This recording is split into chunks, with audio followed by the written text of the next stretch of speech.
You can see this row of houses behind me being engulfed. There appear to be some people on the other side of the street.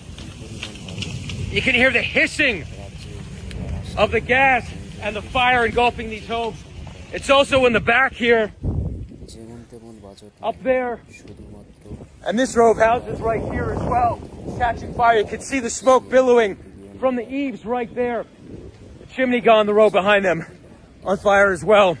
And behind me you can see some folks trying to save their house, spraying with their hoses, but it doesn't look like it's possible. The whole side of this street here is on fire at this point. Everything is catching fire here. Trash bins, shrubs, trees, houses.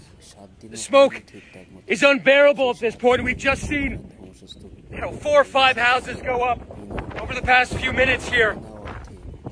Spot fires are caused by the embers being cast by that wind, and they're igniting homes everywhere we look here in Pacific Palace.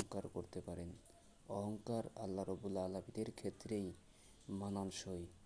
মানুষ হয়ে এত বেশি অহংকার ঠিক নয়। দাম্ভিকতা মানুষকে ধ্বংস করে দেয়। এটাই আমেরিকার বেলায় ঘটেছে। আরো কত কিছু দেখব, জন্মের পর থেকে শুনে আসছি, আর এখনোই দেখছি। আল্লাহ রাব্বুল আলামিন সর্বশক্তিমান।